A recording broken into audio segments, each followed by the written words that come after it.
listening to it. I was working outside. Yeah. And boy,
shut down the conversation. We're good? Okay. Well, welcome everybody to, what is this, our second presentation of the referendum.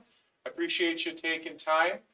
We have about half hour, 45 minutes to do the presentation. You can ask some questions. We have, if you've seen our last one and this one, we have a little bit of an addition to it that hopefully will help you guys start thinking about what we're doing and how we got here. If you don't know, Random Lake, we're really about building strong classrooms, strong culture, and strong community connections. I think we've been doing a fantastic job in each one of these areas. And this referendum is really a reflection of the things we're trying to do. Kim, if you want to go to the next, we created a video here that has an overview. So what I want you to do is sit back, it's 4 minutes long.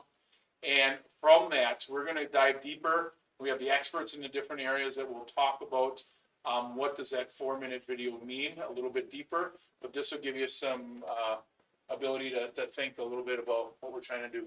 So enjoy the video. Hopefully.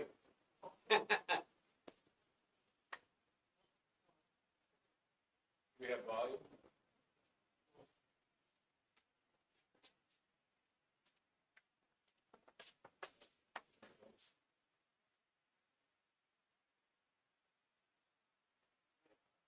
Yeah, why don't you bring it back?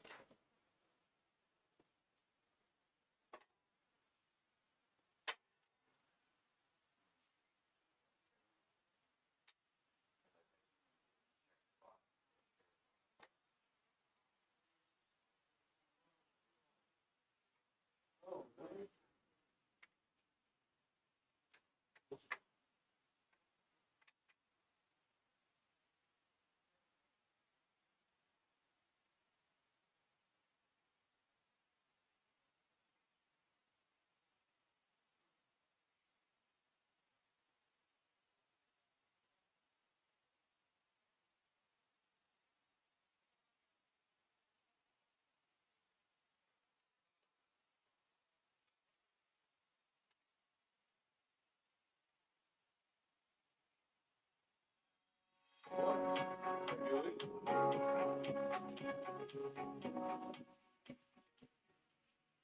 The Random Lake School District is encouraging residents to head to the polls on November 8th to cast an informed vote on our referendum question. We have taken input from the community and various infrastructure and facility studies to create this proposal. In fact, 61% of respondents said they supported a referendum to fund the work that is needed. In short, the referendum is for $29.9 million for building and facility projects to address safety and security, infrastructure, and academics. We will highlight the specifics in a moment, but first let's look at the tax impact and how schools are funded. Public schools have three main sources of funding: federal, state, and local taxes. Federal funding makes up a small portion of a school district's overall revenue. State equalization aid, money allocated to school districts from the state of Wisconsin, and local property taxes are the two primary sources of funding for schools. In the state revenue limit formula, state aid and property taxes combine to equal the revenue limit, which is the funding a school district has for 1 year. As we look at the chart, we see that, if approved, the school district portion of your tax bill is projected to be unchanged. The current mill rate of $9.24 is projected to stay the same. So, what does this mean on your tax bill?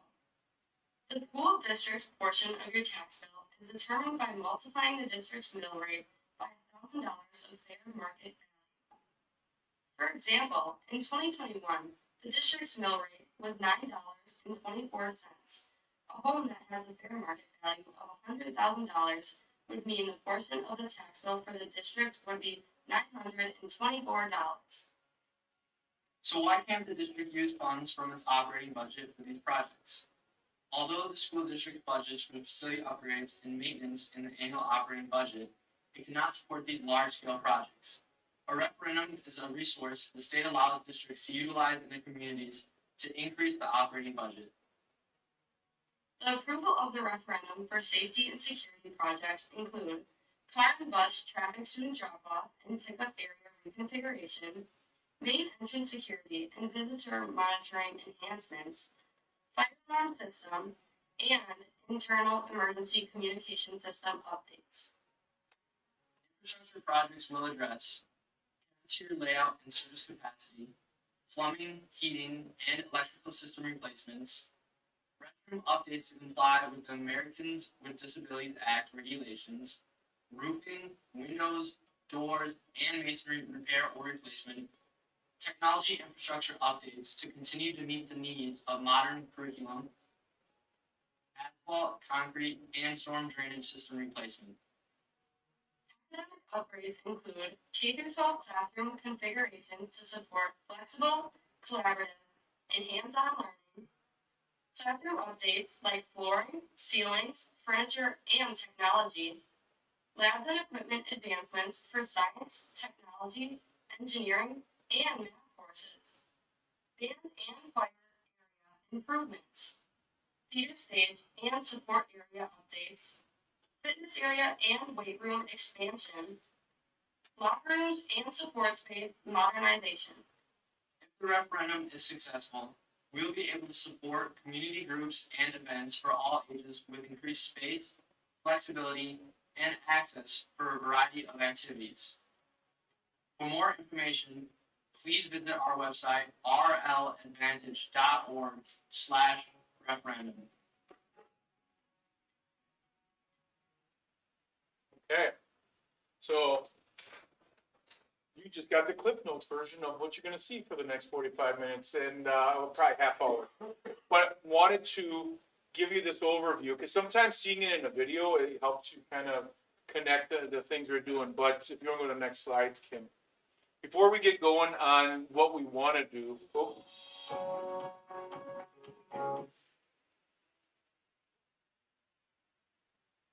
hit the right arrow, probably go to the next slide. There you go. You can go to the next one. So this process isn't something we just started on. Actually, back in 2019, we knew we would get to a place in our budget where we could look at going to a referendum with little or no tax impact. And at that time, we started looking for architects and individuals to help us. And through that process, we identified Bray and Associates to help us. We purposefully, in this, are only going through architects. Sometimes districts go and do architects and construction managers. We really want this to be competitive and have worked with Matt here for over 2 years here, just trying to go from there. Once we identified our architects, the next thing we needed to know is what do our facilities look like and how do they compare to others? And through that process, we were able to highlight a lot of things that you're going to see in our referendum plan and direct real connect to the things we need or the things that we're looking at doing from there. From there, we reported back to the board. The board took some time, and this summer, as a team, we went forward with doing a referendum question. In that process, we did a survey, and our first survey was for right around 34 million. From that survey, using school perceptions, we found out that it would be about a 50-50 chance. People supported, some didn't support. So what we did is we sharpened our pencil a little bit more, came back with things that we knew people would support and would have no impact, where the first survey had talked about a small impact. So that's what got us here today. And I'm gonna let Matt talk a little bit about the facilities, his experience. I can tell you, we looked at a lot of different architects. Bray and his team have done some of the best schoolwork around in the state, in the Midwest, and I feel really lucky to have him on our team. So Matt, you want to talk a little bit about our facility? Yeah. Well, good to be here again. I'm Matt Wolford with Bray Architects. As I told the last group, I was actually fortunate. I'm kind of coming home. I grew up in Hingham, of all places. And so I can prove that by saying if you go to Greg's Tap, you only order one order of fries for the whole group. That's how you know I'm from the area. So as Mike said, we began with a facility assessment process. There was no preconceived outcome. We brought our architectural team through, brought civil engineers, plumbing, HVAC, electrical engineers through the building. They looked at all the building systems. We looked at Americans with Disabilities Act and a variety of other things. That process resulted in a facility condition assessment report. So that was a foundational piece of the process that we went through, and resulted in these three general areas of need that we're talking about today. And you heard from the video, the safety, security, infrastructure, and academics. It's really important to note that, especially with the safety and security and infrastructure, mainly infrastructure, these are not born out of neglect. It's not as though the school district has not taken care of things or maintained them. They're generally age-based. You can only, in our lovely climate, make asphalt last so long before it eventually moves and cracks, and you can patch it and you can do a lot of things, but eventually you need a more major replacement project. That's one example of the district doing the best they can, but it's at the point where it really does need a larger investment. We can go ahead, please.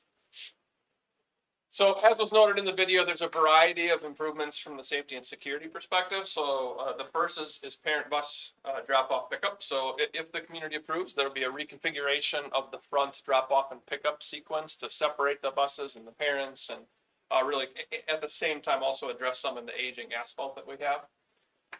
Right now, if you know the main entrance, there's a variety of entrances to come into school. The project would consolidate to one location where all visitors would come after the school day starts. So as soon as the school day begins, the perimeter would be secured, all the doors would be locked, and there'll be one point of entry into the school. And that location would have much better visibility of visitors approaching. The fire alarm system doesn't currently meet code, and then right now our communication system, intercom, PA, whatever you want to call it, really it's also just old. It was part of some of the original construction, and it's been piecemeal, but it really is hard. And that may not seem like a big deal, but obviously in case of an emergency or lockdown, it really is critical that they have the ability to communicate across the entire building during those challenges. Infrastructure, have three main points here. I'll pick on kind of the last two. The first thing is interesting, the cafeteria. We really have pretty limited cafeteria space. It results in those 3 lunch periods with us having kids eat as early as 10:40 a.m.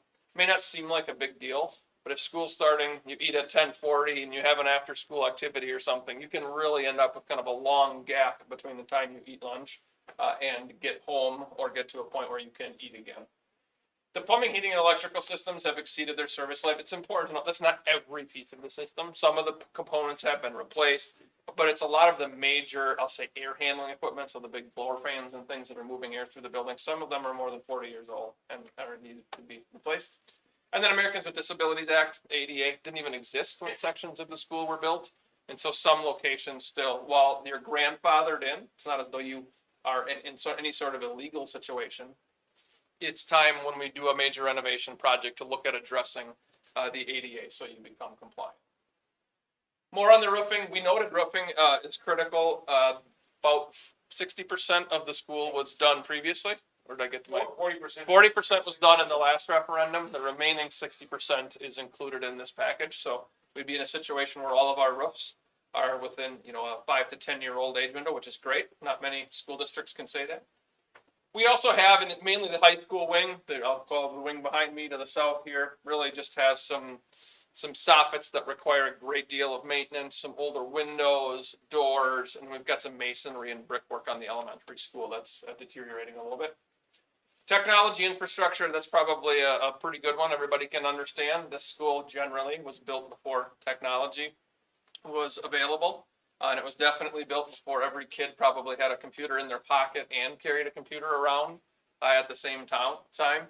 So looking to just beef up the infrastructure. This is not as though the district is way behind, but it's an example of when we come in and do these projects, reinvesting and getting up to speed with technology is a great way to go. And then as I noted earlier, just a lot of site-based work. So some concrete that's cracking, our asphalt parking lots. This parking lot's a great example if you drive through it. It's to the point where it needs a little bit of attention. Academics, this is obviously an area that's changed a lot over the years. So I think I can say confidently, all of us in this room, we learned 30 desks facing a chalkboard. We sat for 45 minutes and then we moved to the next classroom. It's not really how education is delivered today.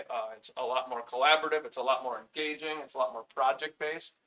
That means there might be 10 or 15 minutes of introduction on a topic and then breaking into small groups or working on projects, and classrooms in our buildings just weren't designed for that. That's not unique to Random Lake at all. Most schools throughout the region had that same challenge. So the project would really address all three of these, and I'll show you on the plan in a second where we'd be creating some flexible collaborative learning environments. We'd be putting some new furniture in the majority of the classrooms to really allow the best space possible and the best tools possible to allow our educators to do the great work that they're doing. Band and choir needs to be expanded. You've got a great program going and it's growing in numbers and interest. That's a good thing. The challenge comes, your space is constrained. So what this project would look at providing some enhancements to the band and choir area. Theater always needs more support and storage. That's another thing that's not unique to Random Lake. So we'd be looking at repurposing some existing space to enhance that. Your fitness area and weight room, if you've ever been in it, it's basically an old storage room off the back of the gym. It really is small to support the size group that you have working in there.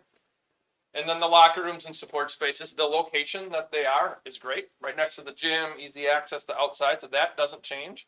But we're looking to remodel those, create better access for students, better access for athletic trainers, educators, and coaches.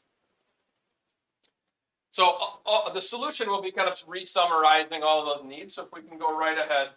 So on this plan, I'll start at the bottom of the plan and kind of work my way up. So item 13, as noted, would be a reconfiguration and reconstruction of the main entry, drop off and pickup. So changing, obviously replacing the asphalt, but also changing some of the traffic flow. Like we would have a loop here and then a second loop that would be here. So again, getting some separation of the parents and buses. We may eventually reconfigure. These are all conceptual. It's important to note nothing's been fully designed or engineered. That would happen all after the community approves. So we might reconfigure to get a little bit more of this parking closer to the entrance, because I'm sure these aren't the favorite spots to park in when you've got an event in the middle of winter. So 13 is really looking at reconfiguring drop-off pickup and replacing the asphalt. Number 2 is the biggest move. So that yellow color is the additions to the school. The rest of the building is remaining as is, intact, remodeling in places, but really the addition would be at the front of the school. That addition would include a new kitchen, a new multi-purpose cafeteria, and then number 1 would be the secure entrance. So some new secure entrance here. Number 2 is the new multi-purpose cafeteria, and then this would be the kitchen piece. So that obviously creates kind of a new main entry for the school. As I noted before, that would be the only secure entrance after the school day starts. Also will aid in getting our kitchen out of the middle. Right now our kitchen sits right here. All deliveries, all food are being brought through the school. Not the driver for it, it had some needs as well. So we'd be able to do a direct access for deliveries right into the kitchen. It's centered right across our building, so it really would work well to support all of our students. Let me give you a break to, and the other piece, as we look at this, we didn't put it in, but one of the things we've been looking at for this referendum is to try to create efficiencies. So Matt said, our middle school eats at 10:40. By having a multi-purpose room that can feed more students at one time, we can actually go down to 2 lunches. So we can have 11 o'clock lunch and 11:45 lunch. That made more sense. And the other thing that we're doing is currently we have, and we'll talk a little bit about the libraries. We have 2 libraries. We bring that into 1, and we're actually taking 3 of our current offices, because we man an elementary, a middle, and a high school office along with our district office, bringing those together that it would be 1 centralized office. So finding ways to be more efficient where we don't have to have people in these different places. By bringing everything to the middle, we actually can cover it with fewer individuals. So trying to find ways to be efficient and going forward with that. So just kind of a piece That's really important. I always forget the operational piece there. No. I'll work across the plan now. So the 2 items noted in 3 here are the current high school wing. So you're all good. So the 2 areas in item 3 would be academic renovation. So as I noted before, we have sufficient classroom capacity and quantity at that end. So it's really improving the organization, configuration of our classrooms. 11 and 12 are our some bathroom renovations and the theater support space renovations in number 12 right here.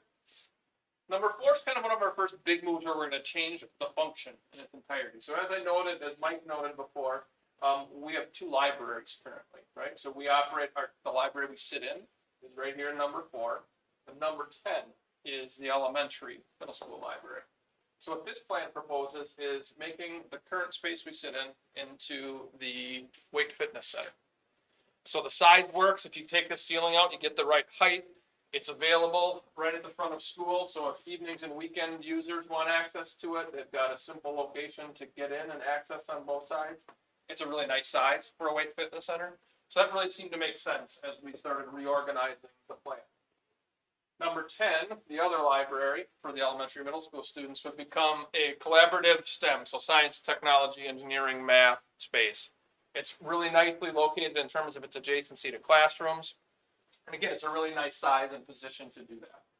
The current cafeteria, since we're building a new cafeteria, would sit here, number 8, would become the library. So it's kind of a little bit of a domino effect of building one thing new and then repurposing the other spaces to address other needs that we have. So we really think the plan flows and is organized quite well. I noted before locker room renovations. Number 6 is showing those renovations. All these number 11s are bathrooms. Anybody that's been in almost all but one set of bathrooms, I think that's been remodeled, they really are aged. They're basically original. So that comes with a lot of challenges, as you can imagine, with plumbing, with ADA access, with ventilation and other things. So all of the areas noted as 11 would be the bathroom renovations. Band and choir renovations noted here with number 5. Number 7 is kind of a slight repurposing of some office space to support what we'll call student services, so guidance counselors and other things. Again, perfectly positioned between our two schools. So really a great location for that to occur. The number 9s you see on here are elementary and middle school classroom renovations. So as we noted before, very similar to the high school classrooms needing some improvements, the elementary and middle school are the same thing. So that's a really brief overview. Happy to take questions from you after we're done this evening, but hopefully you see a plan that really does address the 3 key areas of need which we identified. I will say one thing, you don't see any renovation proposed back here. That's because the tech ed, ag, and science were touched heavily in the last referendum, and they really are serving you well. So that's a good thing. It's a great example of the investment made that is continuing to benefit students, and we don't need to reinvest there right now. And I think another piece that I'm excited about, the plan that Ray came up with is our cafeteria is really used for that hour and a half in the middle of the day and not used. It's not a multi-purpose room. Sometimes after school, by creating a multi-purpose space, it actually becomes a usable space for not just lunchtime, but it can be used before it, after school, as it seconds for a place for practice and all these other things. So it really allows us to utilize our square footage to the fullest extent.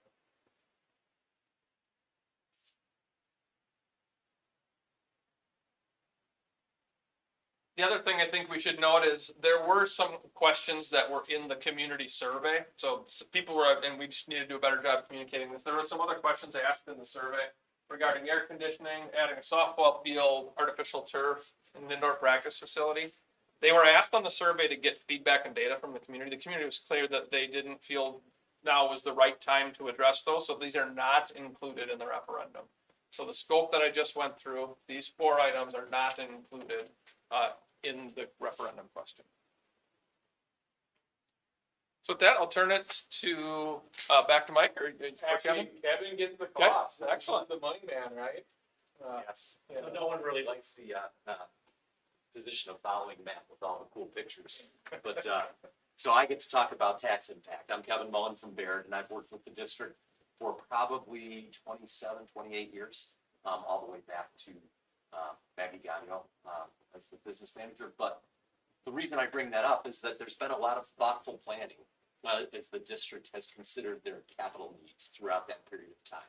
So back in 2014, when the referendum was approved and the money was borrowed, there was a recognition, as was indicated in Matt's presentation, that not all of the capital projects that were available or needed to be addressed were addressed. Not necessarily because they needed to be left on the cutting room floor, but the time wasn't absolutely perfect for them to be addressed. Whether the roof still had some years on it or whatever that need was. But recognizing that, when the money was borrowed at that point in time, there was room left in the borrowing structure to consider borrowing at a future point in time. So the debt payments did drop in recognition of the reality that future needs were going to have to be addressed. And so this is where we're at right now.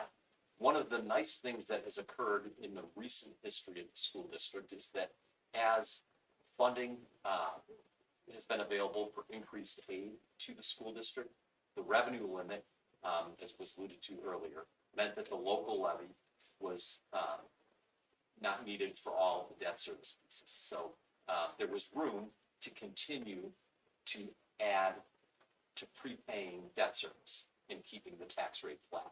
So the school district has maintained a steady tax rate and has been able to prepay some of its debt service in anticipation of this need. So that's why we're here right now. And I guess that makes the cost conversation a little easier for me to explain. the debt service is coming down, and it allows us to feather in this $29.9 million borrowing without any impact on the tax rate, which I think is a pretty good plan. So some of the estimates that went into that tax impact, we maintained a conservative estimate for state aid. So the state aid that was received last year is what we projected. We're actually in a better, slightly better aid position than we were last year. We know that as of last Friday. We estimated two borrowings, one that would occur this year and one that would occur next year, to spread that impact out a little bit. Those were estimated at interest rates at 4.75 and 5%. At the time that we made those estimates, I think, Mike and some of the administrative team were like, whoa, that seems like it's a little bit heavy-handed in terms of being conservative with the interest rates. I'm glad that we were, because those are still acceptable interest rates given the current interest rate environment. We'd still be able to finance at those rates, so that's very good news. And then the last was that we assumed that there would be 7% growth in the equalized value or the tax base in the community in the first year, and then 2% thereafter. We actually had slightly more than 7% growth in value in the community this year. And then moving forward, we're assuming 2%. Again, we feel that's conservative. The reason that I bring that up is that I want you to at least be confident to know that the estimates that went into that projection are conservative, and we feel very confident we can deliver on that. So there is an expectation that tax rates will continue to be maintained at the current level. And in fact, the school board is, currently considering their budget, but based on, those projections, we know that that's a deliverable going into this current budget. So I guess that is the overview of the tax impact. It's hard to talk about it when there really is not any impact. But graphically, this is what it looks like. So going back to 2019-20, this black line is the operational portion of the school district budget that local taxpayers are responsible for. And this blue portion is the portion of the debt service payments that the school district is responsible for. And you can see, heading into 2021-22, that the school district has been able to allocate more to debt service, to prepay debt, and maintain that tax rate at $9.24. If the referendum is approved, and this is where the dashed line is moving into this next budget, we have room where this light blue column is moving forward to add debt service without increasing the tax rate. And we feel very confident about that. One thing I do want to point out, because again, it speaks to the prudence of the school district and the board in past decisions. You'll notice 2 or 3 blue islands out here of existing debt service, and like debt service is paid off, then there's no payments here, and then 3 payments out here at the end. In the last borrowing, the school district applied for and received 0% interest on a portion of their borrowing. You may recall that QZAB loan that was done, if you were close to the conversation.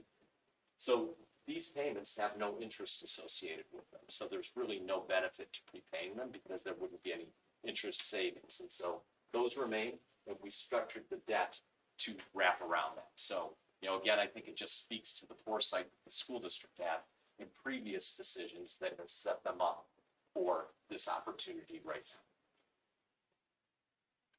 now. Okay, so then the question really, if you go to the next slide, is now I guess if you're doing your early voting, or when you November 8th, will be for $29.9 million.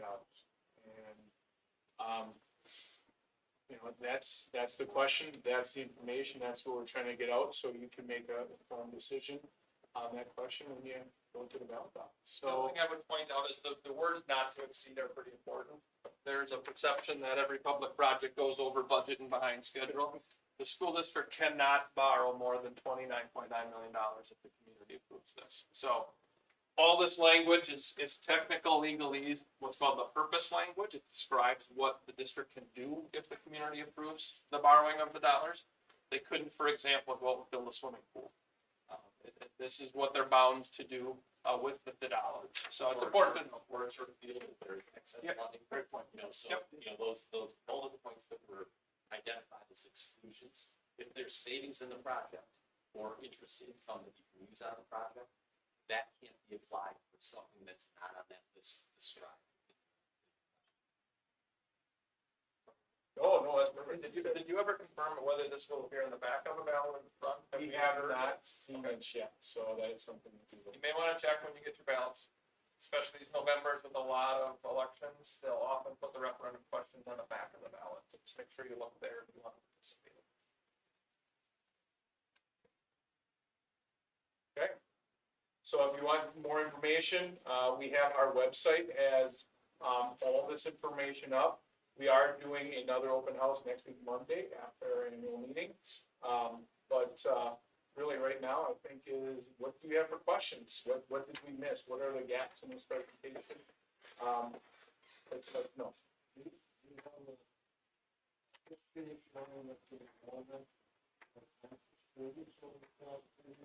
Yep. You have that here? Actually, why don't you pull it up? We do have something we're actually talking about at the board meeting tonight.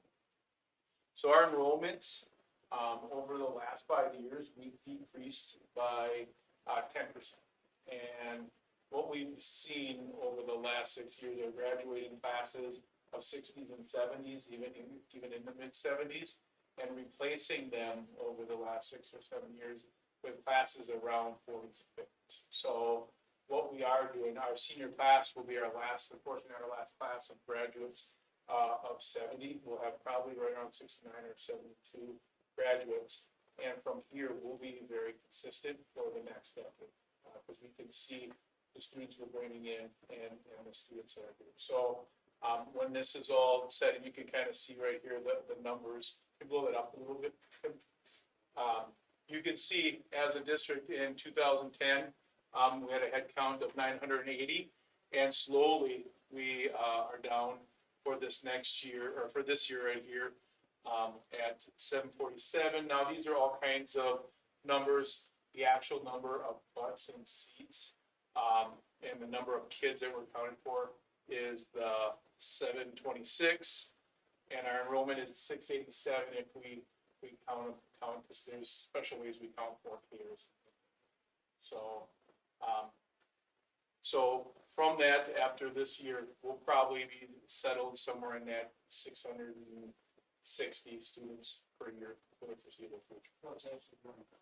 That the vast majority of school districts in the state of Wisconsin are declining. There's very few, I would estimate that 80% or more of the school districts in the state are declining. It's just birth rates, and it's the new world. So this is nothing atypical, nothing Random Lake is doing wrong that we're losing students. You're doing the same and facing the same challenge that almost every school district is facing. But no, great question. If it were to pass, when would construction start? What impact would there be on students learning? Great question. So the overall project, if passed, would take somewhere between 30 and 36 months to complete. So the first year roughly would be all the detailed design and engineering. So as I said before, this is a conceptual plan and budget. We haven't met with every staff member. We haven't detailed out, the engineers haven't designed their systems yet. So that would all happen over the first year. Likely construction would start on the addition first, so that we are able to, to accomplish that while school's going on. So begin building the addition up front as school's still going on, somewhere in the late 2020, I gotta get my referendum cycles right, late 2024 school year. And then we would have to phase the rest of the construction. So there'll be a period of time likely where we'll be taking 4 to 6 classrooms at a time, depending on exactly what we can work out. And we'll be slowly, during the school year, going kind of section by section. Kids will always be separated from that construction with temporary walls and partitions. Anything happening outside will be secured with fencing. So it will be a kind of a lengthier process, but it will involve a series of phases, with obviously some pretty intense summers, where we can get those, roughly 3 months, to get access to larger phases. Great question. If construction costs or inflation rates were to continue to increase, would something be eliminated to offset that, or how? So this budget was built based on projects that we were bidding during some of the highest peaks of increases. So we've accommodated hopefully say hopefully no crystal ball, but hopefully some of the largest percentage increases have already been incorporated in. And the budget has a 7.5% inflationary factor in mind to accommodate another year's worth likely of inflation before we go to bid. We are seeing some softening there. Some of the lead times are starting to become more reasonable, but it's hard to say what's going to, I don't envision them dropping prices. We're optimistic that hopefully some of those major increases we saw in steel, roof insulation, precast concrete, et cetera, some of those are starting to stabilize and at least get closer to a more traditional inflationary rate. And last one, the air conditioning said there wouldn't be an increase in air conditioning. What percentage of the school has, or what part has air conditioning now? And I would say it's probably less than 10%. Offices, library, auditorium, gym, are the places that have these. and then the new multi-purpose room would not have It it. would have air conditioning. Yeah, that question specific to the survey was, we've got a series of units that have their own individual, what are called EX cooling or air conditioning right on them. So if there's a unit on this row, it has air conditioning on it, but that doesn't have enough capacity to do the entire school. So this move would have been getting to what we call a central chiller, so a big air conditioner, that would then have been piped and plumbed to the entire school, to allow it to do that. So we can easily continue to grab small pieces with those rooftop units. That's what we would likely be doing, with the addition, and maybe a couple other key areas, but we do not have the budget to do the entire school. Great question.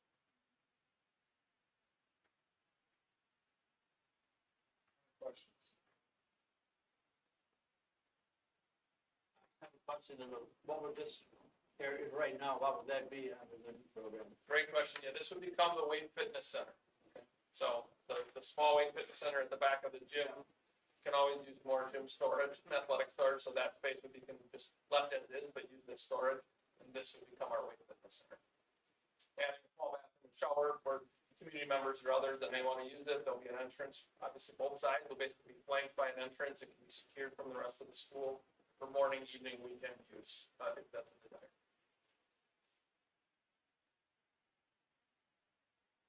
Last one I have, I guess, is so that the new, when it's all said and done, you said one main entrance that'll be accessible during the day. That would mean that the ability to lock everything else down, everything else is up to date, modernized as far as locks, security doors. Yep, and we would be putting what are called door position switches, it's basically a little signalization on an outside door. So let's just say the high school kids, which they'll still have access in the mornings, will kind of come in, want to make sure I get my position correct here. Basically, we'll come in the entrance next to us if they're parking here. That'll be supervised generally by the person, right, the way you do it now. But as soon as the school day starts, all doors are closed, all doors are locked. And if somebody would leave a door ajar, a typical example would be by Ed, right? They're outside doing something normal in good weather. They historically have propped the door open. They'd get a text on their phone telling them, or a phone call would tell them which door is propped open. So somebody could immediately go and close that door. It's also great at night, right? You can just secure the entire building by checking on your app, and it'll tell you that all of the doors are in the closed position. There's a lot of other security things that we'll talk about. We're just not really advertising them. It does meet the purpose of it, to talk openly about all the security things. We will have a closed session with the board to really go deep on those, if the community approves of the project. Very good questions tonight. Very good. Any other questions?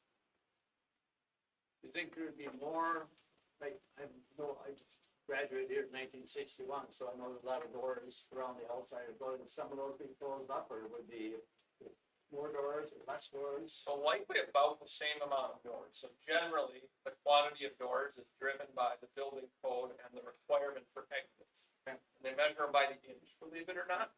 And so could we lose a door or two here or there? Maybe. We'd have to do a full code analysis to determine that. But generally, we will be keeping the doors where they are because they're required for exiting. And then we'll just be monitoring them.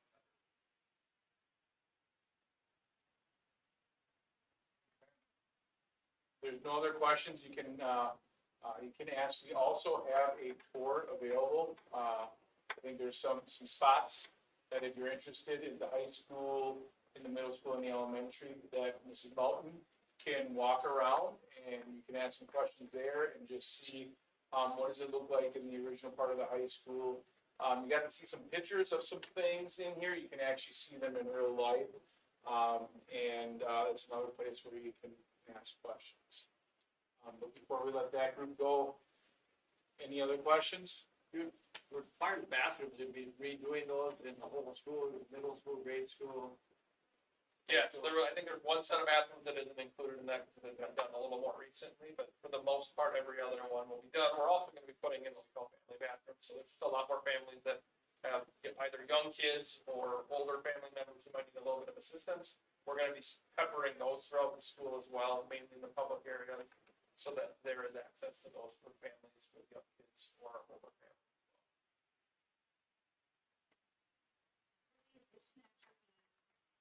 Building will be expanded further into the parking lot now?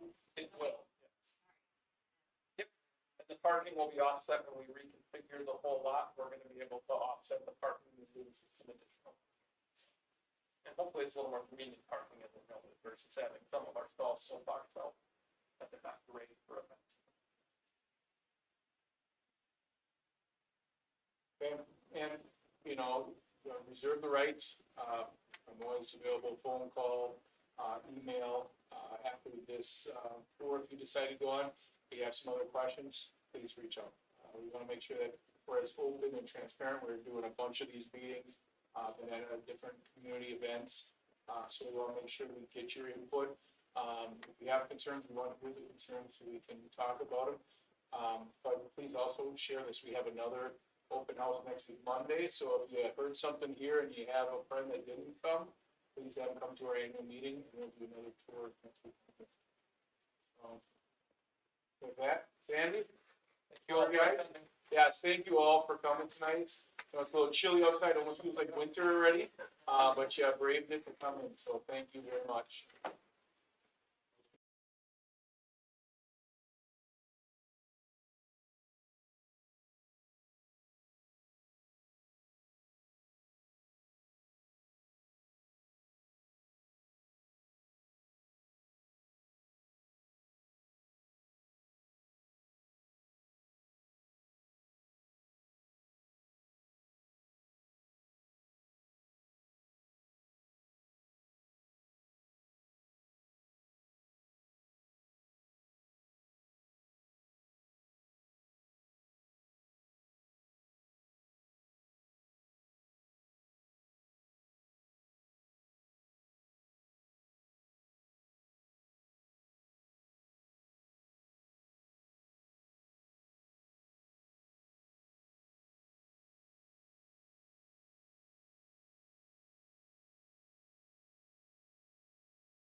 All right, it Thank you, is nice to meet you. 6:30. I will call the meeting to order. Its agenda, date, time, and location were properly announced. We will start off tonight with the approval of the minutes of the regular meeting of September 19th, 2022. Is there a motion to approve? Thank you. Katie, is there a second? Any corrections? Discussions? All those in favor, please say aye. Aye. Opposed? Motion carries. Then we have payment of bills. Is there a motion to approve for September the amount of $1,114,306.42? Chuck, is there a second? I'll second. Matt, any questions or discussion? We did have some questions. All right. Did you get your questions answered? Do we wanna talk about it? Did, but I think we should. Okay. Let everyone know. Yeah. So there is a check that was written, we'll go with the biggest one first, for $88,000 to the Keel School District. So, the backstory to that is, if you remember, we mentioned a couple times, the Industry 4.0 initiative is, a co-op between ourselves, Keel, Oostburg, and Elkhart Lake, and Clear Foods, Sargento, Masters Gallery, and American. So, collectively, we're sharing $500,000 worth of high-tech equipment through that co-op. And when we all collectively put in, we also got 3 Wisconsin Fast Forward grants for $150,000. Well, those grants are great when it's a one-to-one. They aren't so great when we have these innovative co-ops because they're not used to district sharing stuff and doing things like that. So it got down to a point where, to get the grants, Teresa's her name, and Patty and I love her. But she was a stickler, and what we did at the end is they wrote us a check to show payment. We got the grant, and then we gave them the back that they didn't have to. So it was a way to show the grant. From that, we have everything is zero for us. We have the $500,000 worth of equipment that is spread out between our 4 schools, and the grant was finally done. So, not the ideal, but because it was a co-op and Random Lake was the financial, we bought all the equipment because we had the connections and knew, the players. We had to show they were paying us, and then we credited the money back. So that's what it is. It's, the Wisconsin Fast Forward grant knew what we're doing, and they're like, you just need to do this, and we can do this, and we can move forward. So, that was that fiasco of, how many hours did you spend on that, Patty? Yeah, and then they would tell us one way, and then that way wouldn't work, so it was our 3rd and final shot within the last 5 hours of the grant kind of thing. So that was that, all said and done. It was doing some things to get the $500,000 worth of equipment and going from there. I'm trying to think, what were your other what were some of your other questions? Camera corner. Yep. Camera corner was 29,000, and I know, that was, Lee, you wanna talk a little bit what the 29,000 was? We are getting a network access control device, which is going to allow us to simplify our Wi-Fi, connect it to the visitors and public and students and staff, as well as increase our cybersecurity posture, so we are more secure. Motion systems for 17,000. Motion system is, that's the hit tracks. So, baseball and softball have this, and I'm really excited to see how this is gonna work. It's for the batting cage. And what it does is you can actually play a game of baseball or softball where it reads the motion on how you hit the ball, and then it kind of does a game piece. So, baseball did fundraising, softball did fundraising, the booster club kicked in, and then the district went half, and each one of them came up with their version of half to do that. So, I know Mike and Mike are looking at doing different things, doing tournaments with it, and trying to find a way to to have practice be more fun, and that's what that was, so. And then the Blue Ribbon Schools, 19,000. So we're doing some, and I mentioned this a few board meetings ago. One of the things, we want to know is how are we doing across, especially against the national average on things we know that are important for kids. So the Blue Ribbon, group is a team that comes in, they're actually coming this week, Wednesday, Thursday, Friday. And they go and in the middle school, high school this week, they'll walk in, they'll look at rooms, you might have seen surveys from parents, surveys to students, surveys to staff. And then they assess how are we doing as a district. They're doing our middle school and high school now. In January, they'll do our elementary, and that's the cost for all of our schools to have a full assessment of where are we strong, where are some things that we can continue to work on. And our goal is to be a Blue Ribbon, school district. This is that next step to get to that and see where are those things that maybe we're blind to, because we've been working so hard on our school improvement plans. Is this a government credential or This a isn't a private government, consultant? this would be more of a private consultant piece of it. It's a company that does a lot more work down in the south, and, it was,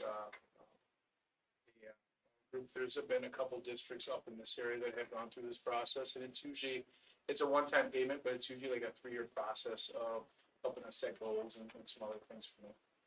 And that one was funded through Title II. That was actually, actually through, did we do title or ESSER? Title? Title II, so we use federal money for that, and it's really, I think it's going to do 2 things. It's gonna help us celebrate the work we are doing, and sometimes it's hard, for us to see the good work we're doing. You need somebody to come in to actually see and tell you what you're doing well, and it's also going to tell us where those last pieces are that we need to do to be the district we want to be. I wasn't familiar with brain, but that's STEM instructional. Yeah, it's something for, I know Sandy's not here, yet she's out doing tours, but it's, much like, we have Discovery Ed, Brain Pop.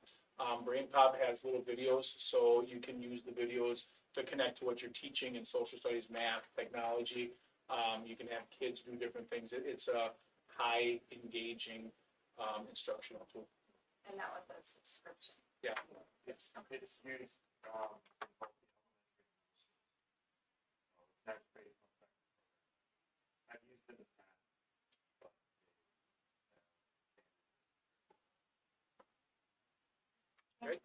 Any other questions?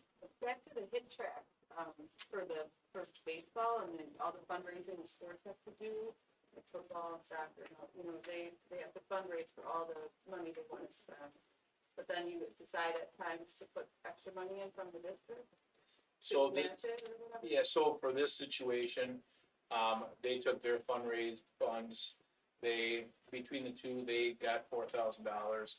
They got it matched from the, Booster Club that gave them another 4, which was 8, and then the district matched the other. So, So is that something you typically do then? yeah, from time, if there's something that there's a gap in what we can do, I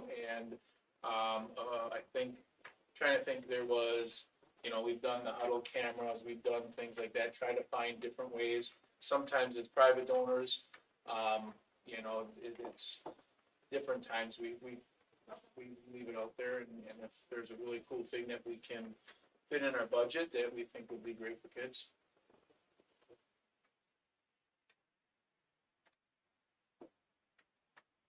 Okay, any other questions? We have a motion on the floor, is that correct? We do. All right, any other discussion? All those in favor, please say aye. Opposed? Motion carries. And cash summary. No questions, that I received on this. I did want to say, going back to that Keel scenario, if you look under reimbursements, the industry 4.0, that $50,000, that was what we did. So you can see on here, they wrote us out a check for 100 and some, and then that 88 was the piece that they got. So you can see the district portion from there. So, no, other than that, The transportation revenue, that number was larger, and just another revenue stream that we're using. I can tell you that Rachel's doing some really cool things, helped out for a large event in Sheboygan, and, making money, keeping our bus drivers, and using other people to help pay our bus drivers. So, just another, piece to look at too. That's a big number for revenue. We charge out like a competitive flat rate.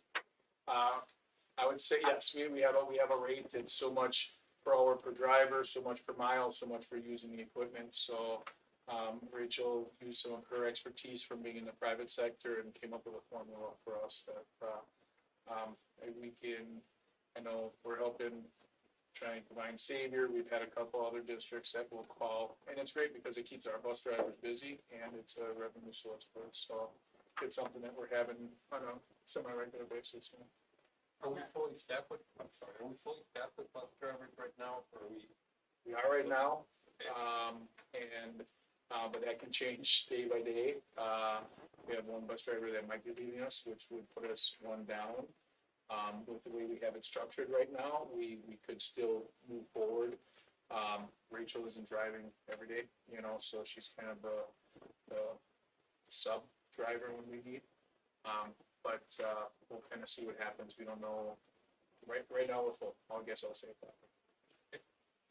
Then as far as insurance goes, it doesn't matter if we're driving our school, our kids, or anybody from the.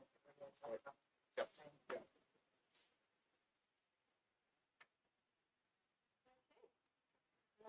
Donations. Okay, a couple donations. We had some art canvases donated for $900, and did we have? Or is that in the minutes from last week? Yeah, that was last week. So that was just the $900 that we had for the art canvases. So the last.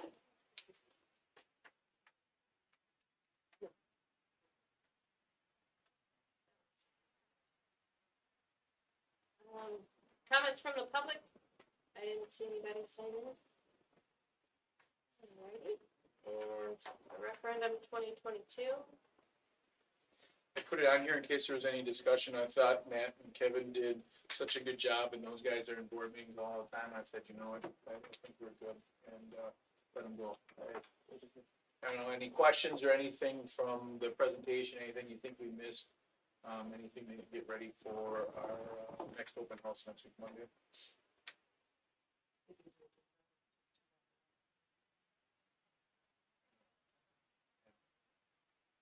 I will tell you, talking to Matt, he's, all over the Midwest. And he has said he's had a bunch of meetings where nobody showed up. So I think the people that we have here, if they come, they hear the message and they share it with their friends. Anyone we have is a positive. Chuck and I were at the chamber meeting on last week Thursday. So I've been invited to Silver Creek Fire Department's coming up here. So we have a couple other places where I've been invited, and again, if I'm looking for invites and opportunities. So if you know of any, and anybody wants to come with me to the Silver Creek, trying to think when it is. Steak fry, There'd be a lot of people there. Yeah, that would be a good one. No, it's a regular meeting. set up a booth. There you go. If you wanted to be before the. November 3rd is we'll be out there. So Or unless you could get it. yeah. Would it be worth recording what you shared? We did. Oh, you did? Yeah, yeah. Share. Yes. I Yep. don't know if you want to, but it's such a great overview. It's on the website, isn't it? Is there- Right. It is on the website. It's on the referendum website. Oh. Last month and this month. And we'll be blasting that 4-minute video that'll be Yeah, that coming would out be this good. Friday we'll send it out to all our parents. It'll come out on Facebook. I wanted you guys to see it first, but then that'll be coming out. We knew people aren't gonna come in, so we felt like this was a good way to get the news out to them. We had two of our very own do a very wonderful job on that, and I think that whole thing came together very nicely for don't even know if we can keep people's attention for 4 minutes, that might be a little long, but I think we packed a lot of things in there.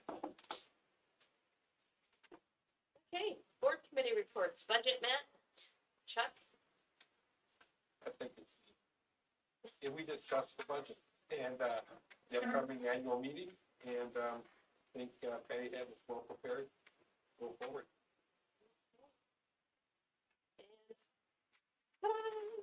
You guys are on. So, it was very nice this summer, after 2 years of having trips canceled because of COVID, to be able to take students to both Italy and Costa Rica. And, Wendy and I are here tonight to ask for people to take students next summer, summer 23 to Spain. And as I think from there, it's a 12th grade tour, and, all sorts of parts of Spain, one that I've done several times in the past with students, and, the Spanish teacher, she's not actually teaching them, but we're gonna kind of go do it this year, so she can. We'll reach out this tour because we felt like we cover a lot of tours, we get into tours from the widest amount of widest area around Spain, without being too long. And then we got to choose our window of dates. That we prefer. Chose a window, and then depending on what other groups are going from our area, they might shift it 5 days earlier, 5 days later.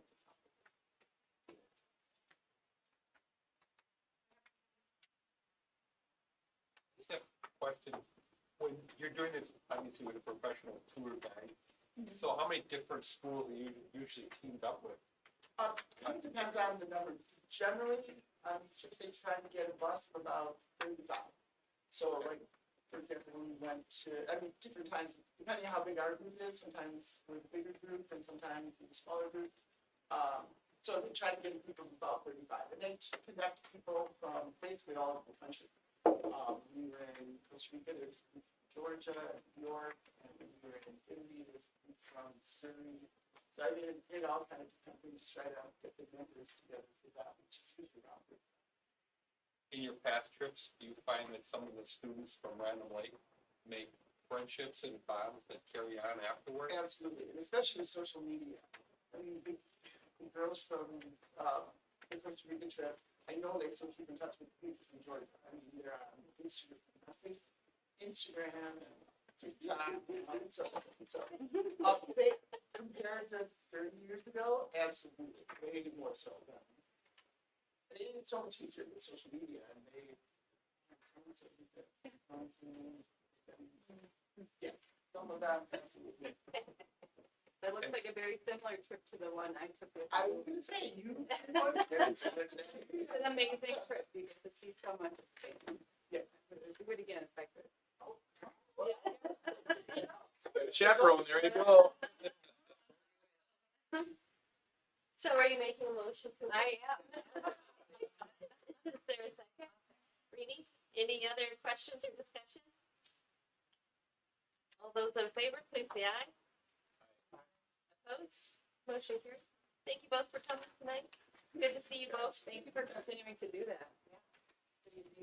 How many trips did you do last summer? With the students too, so we went to Italy and we went to Costa Rica. And Whitney wanted to travel as well, so I know she's got a trip scheduled for Belize for next summer as well, so. And I just think it's a really cool opportunity for kids to get outside of Rand Lake, outside of Wisconsin, outside of the US, and just see our world. If you ever wanna come, you gotta come. Some of you already have, but. Thank you very much. All right. Next, we have students pursuing college studies.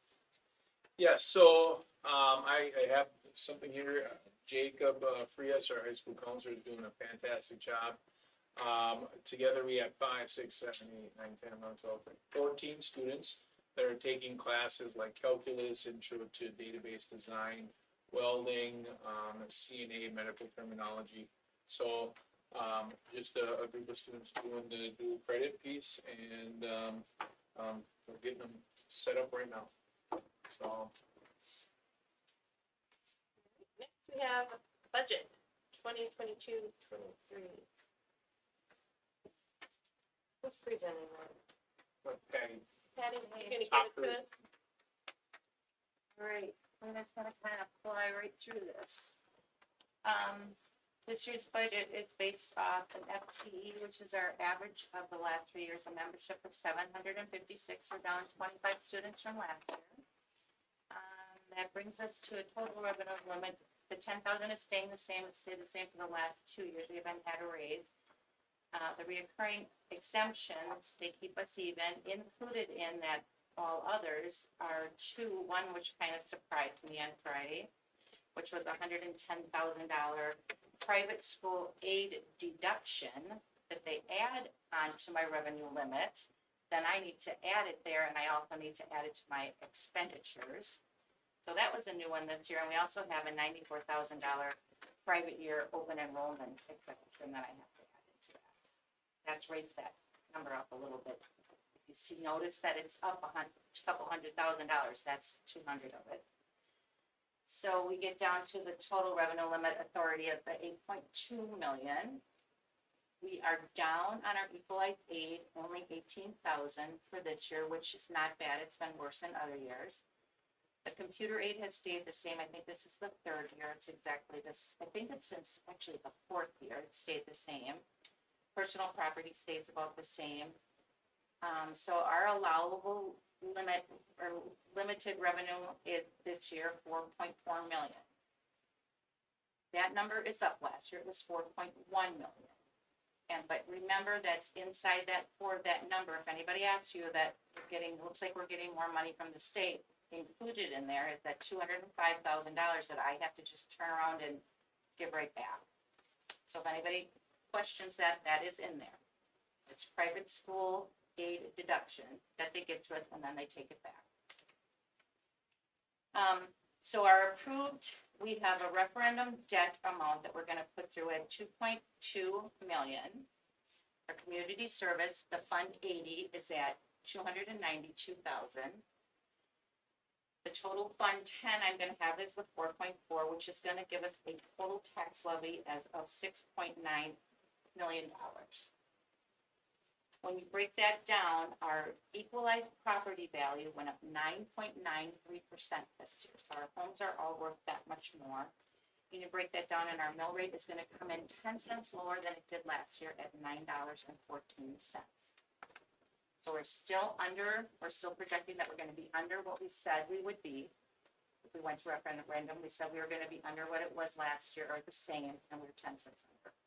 and the way Patty put this together is if the referendum passes or if it doesn't pass, this will be our mill. This will So, be our mill rate. if the referendum passes, if we go up, there's the debt service, that will go towards the new debt. If it doesn't, it'll be paying off what's left of the old debt that we have. So, but you can see, one of the things we've said is, look at the little icon, zero tax, rate impact. Not only can we do this with zero, we can actually decrease it, by 10 cents. And then the next page is just showing you the breakdowns of the different funds. So that the ending number, and this number excludes the 800 and some thousand that I have, is that gonna be our Fund 27 transfer, and then it's from one fund to the next. So we have to pay the balance of in Fund 27, whatever, to cover the balance of it, so it's 14 million.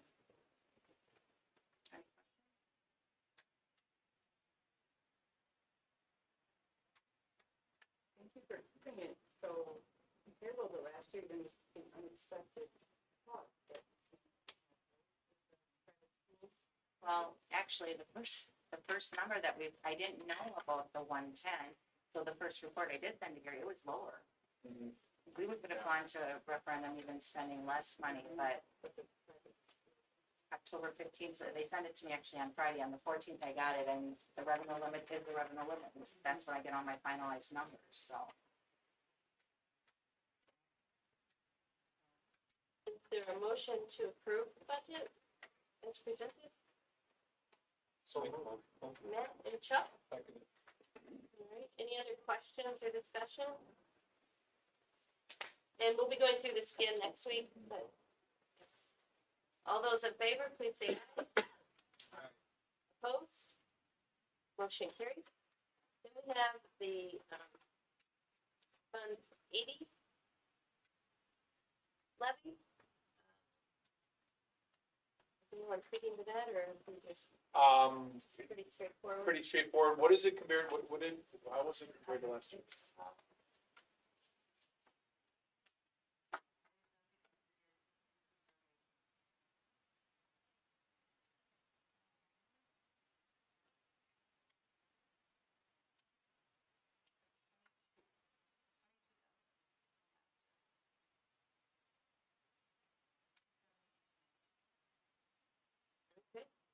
Is there a motion to approve the Fund 80 levy? So moved. Chuck, is there a second? Second. Matt, any questions or discussion on that? When you said there was an increase in wages. Yeah, and there were, it also in there is community sports, so there was any extra expenditures there that was budgeted. And of course, for the community resource officer, so that's all of it. Fund 80 is all of that, not just staff. So What falls under community sports? Our Middle school sports are, anything that we offer that is not high school athletics, is open to anyone in our community, and not just, students of Random Lake. And through that process, that's something that, when Fund 80 first started, that's how middle school sports was funded, was through Fund 80 before I got here. So, and then through there, we found other ways of, using this area that is community-based. So that includes the fitness center? Yep, yes. The daycare is run through here, now the daycare is, part of it, but they're not supported by the community, so none of those funds, but it's all kind of in that funding, things that we do that make our community better. What about the community recreation? Talked a little bit about community sports, right? Community sports, that's the fitness center as well? Yeah. Okay, so 103,000. Fitness center, the staff in the fitness center, down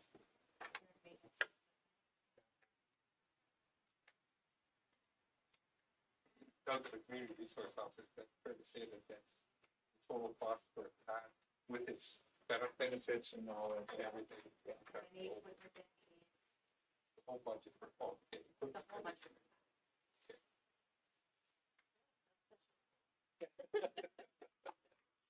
It's pretty special. This amount is already included in what we just. It's just, designating one. Any other questions? All those in favor, please say aye. Opposed? Motion carries. We have notification of co-curricular coaches and advisors. Any new ones here? Looks like we have a change to the previous with the high school musical choreographer, high school wrestling co-assistants, and, musical co-advisors. And cross country. Any questions? All right, third Friday report. Okay, you have your third Friday. I know there were some questions about how we count all different numbers and all those other good things. So, where do I want to start? Eatable count. So I'm trying to, that's the number that, what's the 3-year average? I get all these mixed up. Is it eatable count is the 3-year average, right? So as, if you look here at eatable count, the right column, it shows that we dropped 21 students. Truly what we have dropped is 10 from last year to this year. But if you look at the 3-year average, our new average is averaging 774, 747, and 726, right? Well, that 790 is being replaced with a 720. So how school finance, what would finally happen at the end is you average 3 years to get your number. So as we slowly have the declining enrollment, it is a way of insulating us from big drops in bottoms, the average piece. But that's why you'll see numbers look differently, you know, in butts and seats, we could be down 10 students, but because it's 10-10, we lost a chunk between the 1920 and 2021. That's how that works. The Yep. 7.6 is not the 3 year. Oh. This year's. Okay, oh, And that's- This year's number. Okay. September. which is the one you said we dropped 25? That's the one I was, That's that's not on here, is it? That's on the 3 year. That's on, okay. So, the, now adjusted student head counts, Adjusted student head count is, so if you take the bottom number, which is input to the bottom number, that's what's in the seats. On September, the third Friday in September, that's the students we had in the school. And then the adjusted number from that is you have to subtract out the students that are not ours, which this year there were 61. You have to add in the 124 that are out, and we did have 3 part-time students. That's where you come to that adjusted head count. And then from that number, we don't get full equivalent, we don't get a full number for each of the adjusted head counts, because we don't get full count for our 4K for early childhood. We only get 0.5 for early childhood, only get 6 for 4K. So that's why the 747 goes down to the 726. And that's our FTE, and that is the amount that we get paid. That goes into the equation for our 3 year.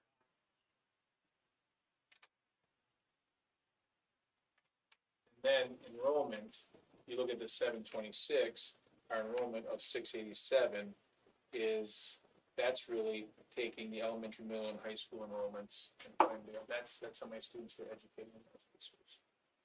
So formulas and there's a rhyme behind the reason, there's, you know, and we were talking how open enrollment works, you know, the way when we have students that leave us for open enrollment, I don't wanna get too confusing here. They actually give us the money because they live in our district, and then we pay the schools that they're at. It's $87 or $8,900. So we actually collect $10,000 because that's our per pupil allocation, and then we pay those other districts 8,000 some on. But then in other districts, especially districts that have, you know, there's some that have 12, 14, 16,000 per pupil allocation. They actually get to collect 16,000 and then they give us $8,000 back. So there's all kinds of weird little nuances to the school piece here, but you know, trying to keep it as transparent as possible, but sometimes, I mean, it's even hard. They have so many, and then you can talk about FTE, you can talk about for your averages. It's hard to keep all these different numbers straight. So I know it's been talked about before, but can you just again remind us what we can do, if there's anything we can do in order to increase our $10,000 per student? What are the impacts, things that impact that? So that was frozen in 1992. And the disparity that happens is during that time, some districts were saying, hey, we are taxing our community at $12,000, $14,000, $16,000 per kid, and our district has always been approved. So up until a few years ago, we were actually, what was your first year? Was it 8,900? 89, and it's been frozen since 1992. They sometimes would allow an extra $100 or things like that. And 3 years ago, they did. It had to come through the legislature. They went up to, I thought it was, we were at 89. They went to 95 and then 10,000. And we've been frozen now at 10,000. I feel like this is our 3rd year at 10,000. 94. Okay. And I feel like we're even. Before that, it was even in the 89 area. So we've actually, I do think one of the DPI's budget proposals is to increase that again by 350 and 700, which would get us closer to maybe 10.7 over the next biennium for 2 years. That's something I think we should all advocate for. We know anytime you do any kind of budget, there's gonna be winners and losers, and some people want it on this part, some want it on, categorical aids, some want it on, per pupil allocation. For us, because we're low spending, when they say we're gonna move the $10,000 limit, which it's really important to say, we have the lowest per pupil allocation in the state. Because we are at the bottom, we're at where the minimum is. There might be a district or two out there that decided to stay under, but we are at where all other districts are, everyone else is above us, 99% of 5 districts are at ours. So those are some things that we're advocating for, and, as we get into the election and everything else, I talked a little bit about the legislative breakfast. I think some things are gonna happen because the state is in a good place right now financially, so, we're hoping things like that will help us. So if we get an increase, does everybody get an increase? Or No. do they balance it out? No, what happened, 4 years ago, 5 years ago is they said, okay, we're taking the minimum per pupil allocation, we're moving it from, let's say 89 to 94, and then from 94 to 10,000. Well, if you're at a 12,000 per pupil allocation, it doesn't help you at all. So this helps us down here, but if they would only do that, you're gonna have a lot of districts that aren't happy because it doesn't mean they're getting it. So that's why as you look at the future school budget, they do a little bit of this, then a little bit of this, and then they're doing some things with special ed. It's all kinds of pieces so that everybody sees an increase is what the proposal is. But that helps us. And a couple districts in our area, we're all in kind of that same boat. So a few years ago, I went actually down to Madison to advocate for that. And I have a feeling we may see that go up again in the next time. I'm hoping it does. Like, what is it that makes another district? Back in 1991, they decided that their students, they were taxing their community, because before 92, the board could decide on how much they wanted to charge, what their per pupil allocation. And some districts decided that their per pupil should be at 12. I believe there's some places up in Door County that are $18,000 per kid. And you go and you see their facilities, and you're like, yeah, that's what it's like to get, at the time, double what we were getting. So, but with that, I'm never gonna be a proponent that says money equals outcomes. I think we've been more innovative and have done things with less, with the way we've been able to do it. I will say, I look at some other ones, and like, what are your problems if you get that kind of, financials, but everybody has something. So that's like coming from the tax and the state? Like, I guess I don't get, I was interpreting what you were saying as the 10 is what the state aid was for people. No, it was what the community pays for the school. So the board would set what that amount was. So if it, and there's other state aid, there's all federal aid that go into it, but at that time it was at $10,000. That's where, and we have a levy ceiling. I'm trying to think if you go back to this piece, when they talk about, revenue tax, limit tax levy has to do with how many kids at that per pupil allocation. And the higher your per pupil allocation is, the higher your limit will be. So then, I'm not gonna get into primary, secondary, and tertiary funding, because that's a whole thing. But then they see how much your limit is, and then they look at what your house values are and decide how much your community pays and how much the state helps to offset, so you don't tax it. So it sets that first number, and then the state looks at all these other things and decide how much comes from you, and how much comes from them. And, So the money that we're paying to the schools that are residents, which was out to, is coming from our community, taxes. yeah, so the $110,000 that's going to voucher schools right now are paid for from the property taxes.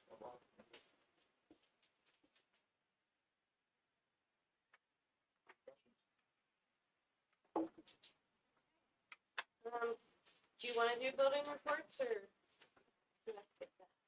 Well, we skip it for right now. We'll see if, Sandy, you must be having a nice tour right now, so, we'll, see if she gets back. Well, I'll do my part and then we'll see what happens. Alright. Okay. First of all, if you drove by the parking lot last week, you might have seen some brightly colored, shipping containers. One of the things that we've been working on, so as one of the chairs for the Business Education Partnership for Sheboygan County, we put on a county-wide elementary STEM fest, last week. So we had 1,000 students come to UWGB Sheboygan. We had 50 employers and our kiddos here, along with a bunch of other kiddos, got to go hang out for about an hour and a half, 2 hours, and see what are the cool things that happen in Sargento, what happens in HSHS, which is the hospital in Sheboygan. We had all different employers there, and they got to do really cool things. It was a really, really great event. Well, by setting up that event, Millport Sigma has these things called curiosity cubes, and it's really a shipping container. It has all kinds of cool science inside that they will drop off and they will staff, and then kids come and really get to do hands-on interactive science. So since the STEM Fest is what we call the countywide thing, only needed it for Thursday, I said, you know what, I know a district that will take it for Wednesday, and we got signed up for it, and we had 5 individuals from Millport Sigma, doing some different perfume experiments and doing a bunch of other things. So it was a really cool opportunity until the October tornado storm came through at 1 o'clock and blew down a tent and some other things. So it was a really great event. It'll be something. They're going to be coming back every year. I'm not sure if I can get them every year, but it was something that our kids said they really enjoyed. And even after the big windstorm came, they moved into Mrs. Vandenbush's room in the middle school and kept going with the experiments, so that was great. The second one I want to put on your radar, because when I first applied for this, I didn't really think we were going to get it, and we actually might. So with the last infrastructure bill, there was a large allocation of money put in for electric busing. And it was open to districts that have their own transportation, and it was for them to get a free electric bus. If you don't know, an electric bus is about $500,000, and 472 with the charging station and everything else. And working with our busing company, or our bus, the providers, Mid-State, where we bought our buses are, they're like, you know, you actually fit this perfectly. Do you want to apply?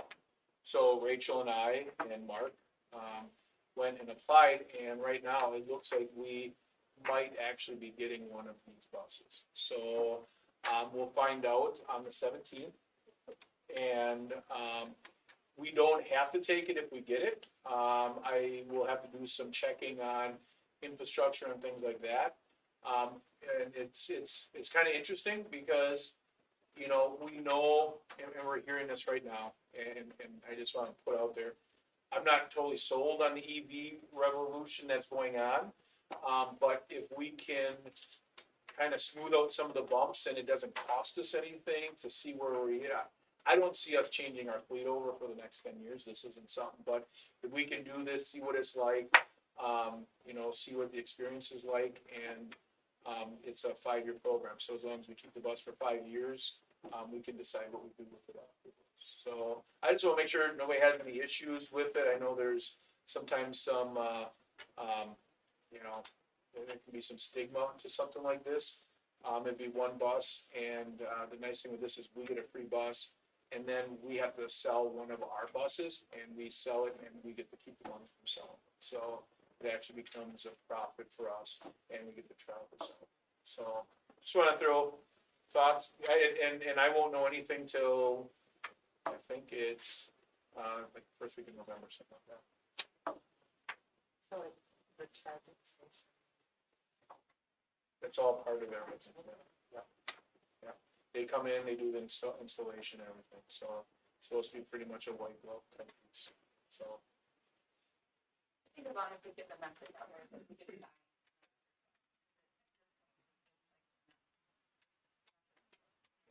And, If it's donated.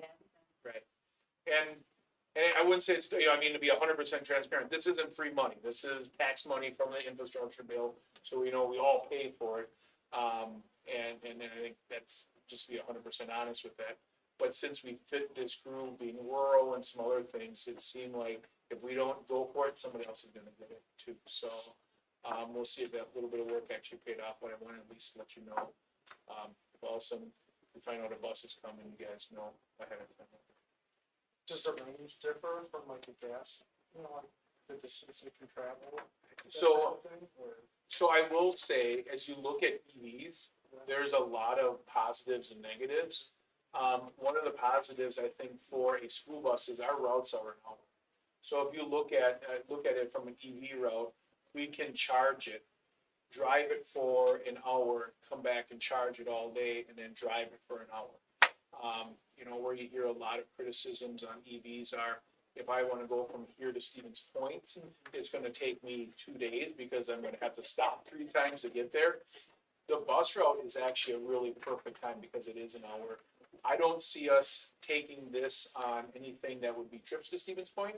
This would be for this, possibly Northern Ozaki, trips where we could do things like that. So that's where I think this was kind of interesting to at least try it out. And be like, hey, if we can get one for free, we can try this out and see what it's like. When it comes, we'll be at least more experienced. Can I imagine it had a good warranty for battery and stuff, and like the maintenance costs are probably different? Yeah. Responsible for those, or is there another package? There would be a warranty. I think we'd be responsible for tires. One of the big pieces of electric is there isn't a lot of service besides just like the moving parts and things like that. So, anything outside the warranty would be things that we'd have to pay for, but, so I don't see there being any kind of pieces from there, and I think it'll have still a rather large residual value even after the 5 years. So we could sell it. Before we have-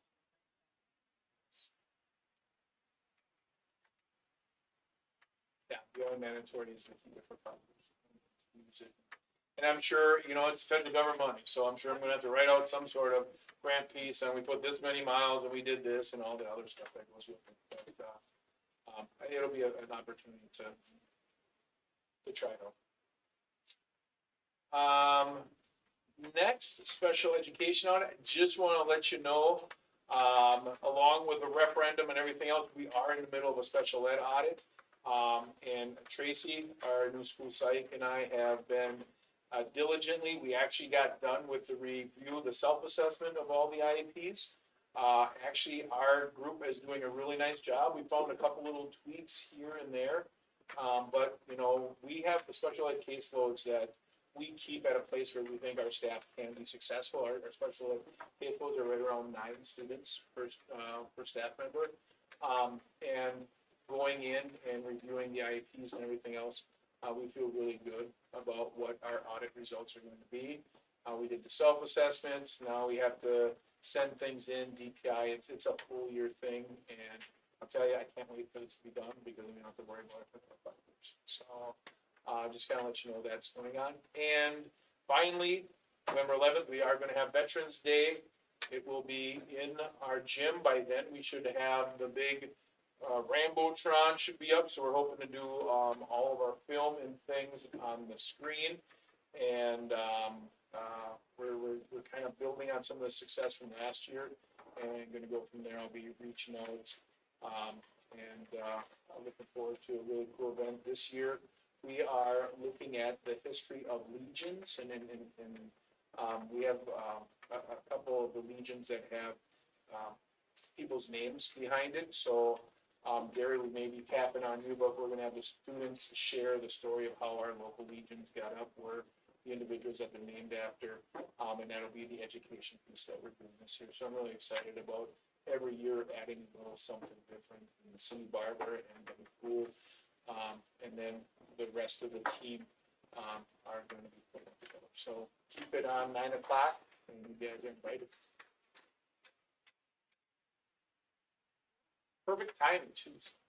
And then, so, have you guys talked at all, as you're planning next year doesn't happen again, if the student decides to go extra, then say something you just don't know. Yeah. It's like a micro. So that'll be, that was a situation, we'll know what beforehand. And, kind of go from there, so.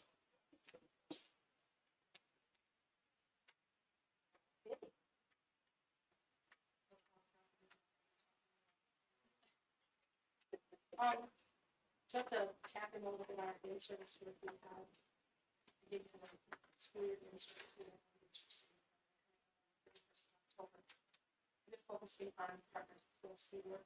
We're using our instructional coaches from a very long way, from a short amount of time.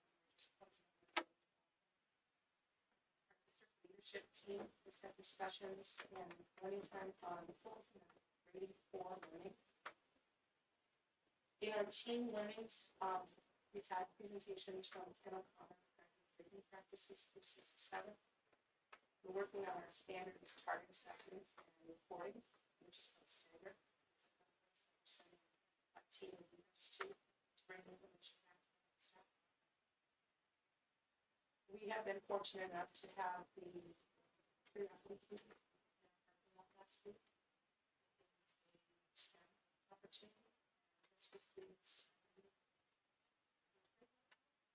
It was 5th through 8th, I believe, we're in it, so. Our middle school students had access to their key. And then our 4th grade students were able to go to STEM Fest, which we had AWG Schroeder for us last week, Thursday. City Gardens were very good. The Cube and STEM Fest.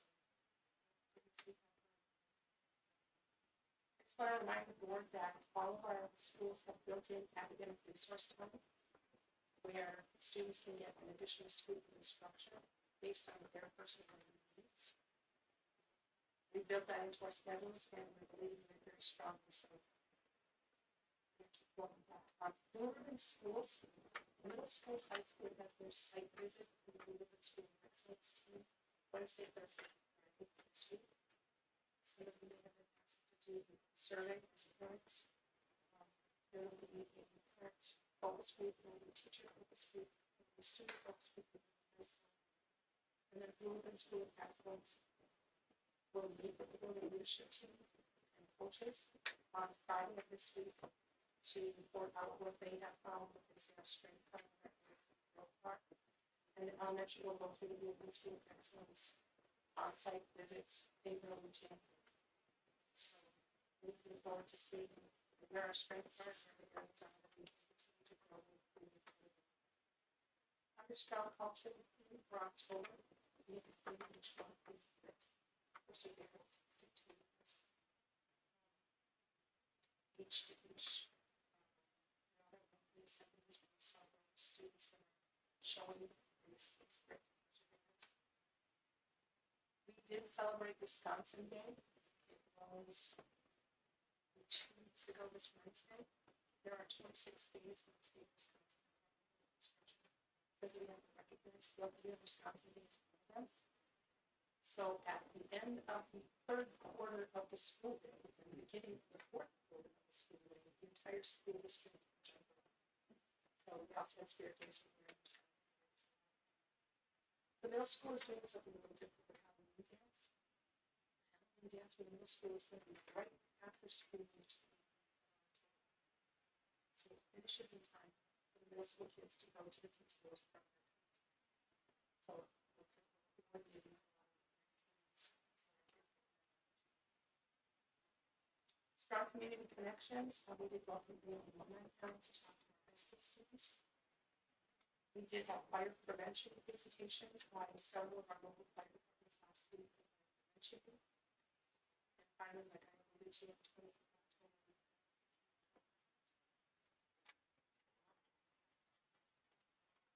October.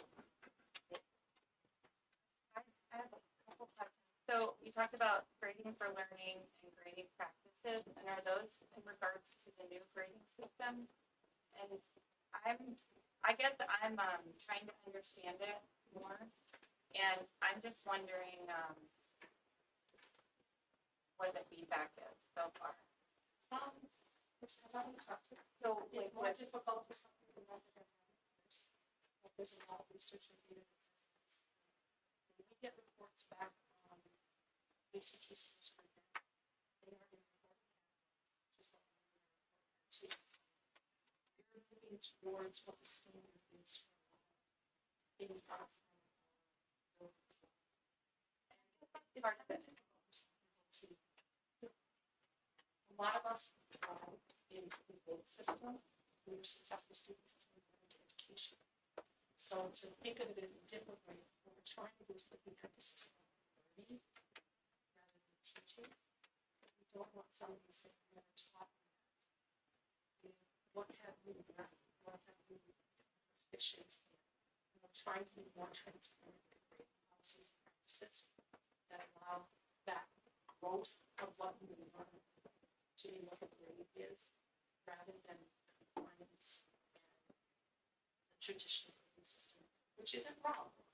There's just other ways of doing it, and we're exploring those so that it can be moved forward. I guess I'm just wondering how we're doing at this point, because I've gotten feedback from students, just as a parent, trying to understand it, and then talking to teachers as well. And it does seem very complex. And I can speak personally in my home. I have a student saying, it's so hard to understand my grade. And in one class saying, I don't even know what my grade is right now because I've taken like 6 assessments and there's only 1 grade in there.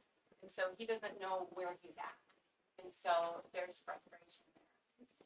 And then as a parent, I've gone in and tried to look at it really closely, and some of the categories, I don't even understand what they mean, like what we're trying to assess. And so it seems like there's a big learning curve for me as a parent and as our students and some of the feedback from the teachers as well. And so I guess I'm just wanting to know how we're monitoring this, how we're supporting especially teachers that have extreme frustration. How are we helping them? Because I feel like we ask so much of our teachers, and I'm hearing that even the time it takes to grade a paper has often doubled. And so I'm concerned about that. I- There are people that are frustrated. There are people that are. So help me, what is that positive feedback?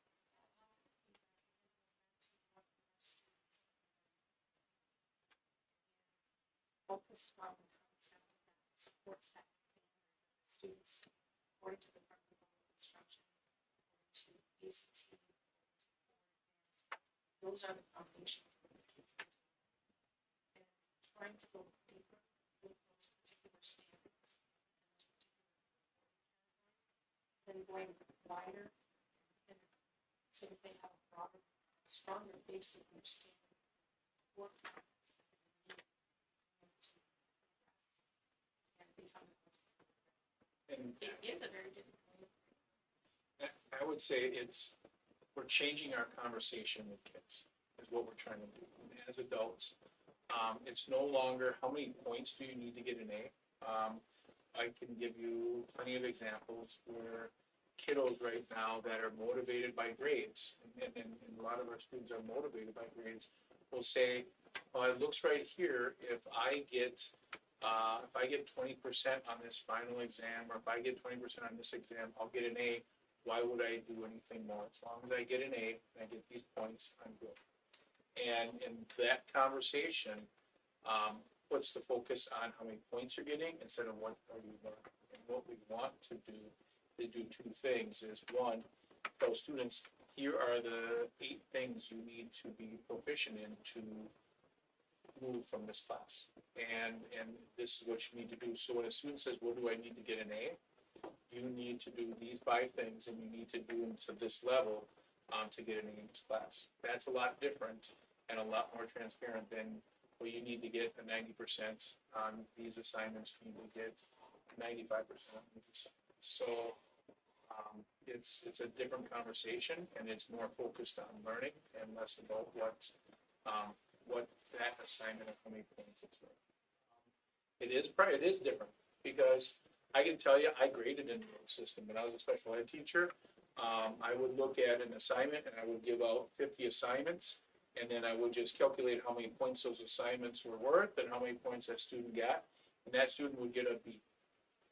That's not a very, if you want to know how well your student is doing and you get a B, that doesn't tell you anything about what that student's learned. In my experience, and not here, but in my previous, I can tell you some of the teachers that weren't hitting the proficiencies we want to were some of the easiest graders. And we would say that, oh, my student got an A, they must have learned everything. I can show you many examples that getting an A might be that that student didn't learn what they were supposed to. So now we have a contract with our staff, with our students, with our parents that if you're going to get a good grade in this class, these are the 8 things that you're going to do well. And it is a shift, but when it's done, it's going to change the narrative on what does it mean to be. And that's a piece. Who, like, comes up with those criteria? Is that? The teachers, the classroom teachers, so, yeah. And we've been working on that for 4 years, and, you know, I've talked about things like guaranteed viable curriculum and all this other stuff. We now have a curriculum that, you know, 6 years ago, when a teacher would get, we hired teachers before this, we would put them into middle school language arts, or the one teacher I'm thinking of right now. She would go in the room and she had no idea what the curriculum was. She had no idea. She'd pull open some drawers and be like, well, I guess we use this textbook. Now we have a system that says, okay, in the first semester, you have to teach these standards. These are the standards in these.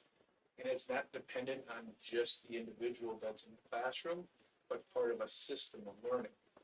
For Sandy, our second grade teachers across, if we have multiple teachers, they're all teaching the same standards, because we don't want it to be dependent on what teacher you have, on what you learn, which happens in a lot of places. Now we know what is required to pass second grade math, and you have to teach them.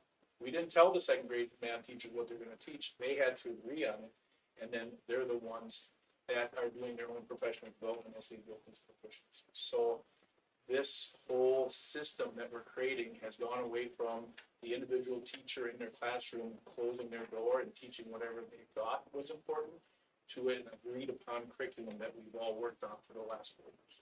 And part of galvanizing all that work is to make sure that when we say this is what is important for students to learn, it shows in the grade. And that's the piece that I think there is some of us that are struggling, and we're doing things like sending people down to Illinois. We're having relationships with other districts that are doing it. We've created different flyers that we've gotten out to parents and newsletters. This is a multifaceted approach to help individuals grow through this process. I just wonder, it just seems very complex. I'm really struggling with it, and I'm hearing there is a big struggle. And as far as positive feedback, is that in-house, that we are hearing that from teachers and students? But those that are struggling are being heard and supported?